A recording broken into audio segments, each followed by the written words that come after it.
एक बार राजा कृष्णदेव राय कटक की यात्रा पर गए हुए थे।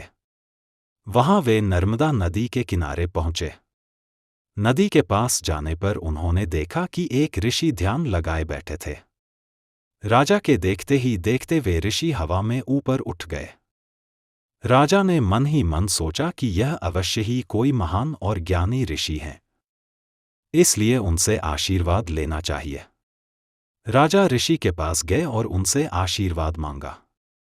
ऋषि बहुत ज्ञानी थे। उन्होंने राजा से कहा, तुम कुछ समय पहले ही अपने पड़ोसी राज्य से युद्ध जीत कर आए हो, लेकिन उस युद्ध में बहुत से लोग मारे गए हैं, जिसके कारण तुम दुखी हो। राजा ने कहा, यह सत्य है। इसलिए मुझे आशीर्वाद दीजिए, जिससे मेरा राज्य तरक्की करे और प्रजा सुखी रहे। ऋषि ने शक्ति से एक कटोरा प्रकट किया और उसे राजा को दिया। इसके बाद अपनी शक्ति से उस कटोरे को पानी से भर दिया।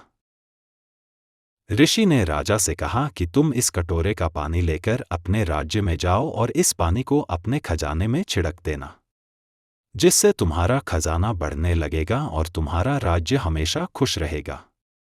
ऋषि ने राजा से कहा कि लेकिन इस बात का ध्यान रखना कि इस कटोरे को ले जाते हुए एक बूंद पानी भी जमीन में नहीं गिरना चाहिए।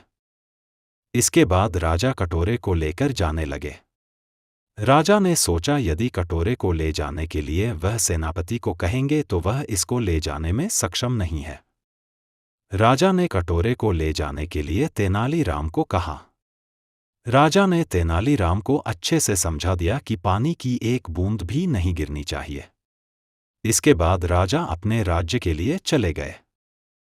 तेनालीराम भी अपने रथ में राज्य के लिए जाने लगे। तेनालीराम का रथ सेनापति चला रहा था, जो तेनालीराम को पसंद नहीं करता था। वह चाहता था कि तेनाली उस कटोरे का पानी राज्य नहीं ले जा पाए, इसलिए वह पत्थर वाले रास्ते से तेनाली का रथ ले जा रहा था, जिससे रथ बहुत उछल रहा था। लेकिन तेनाली बिना किसी परवाह के रथ में सो गए।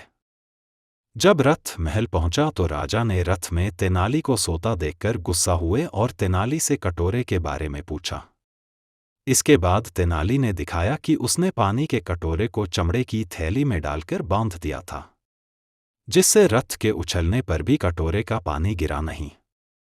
राजा कृष्णदेव तेनाली की बुद्धिमानी देखकर बहुत खुश हुए और तेनालीराम की सेनापति के सामने खूब प्रशंसा की।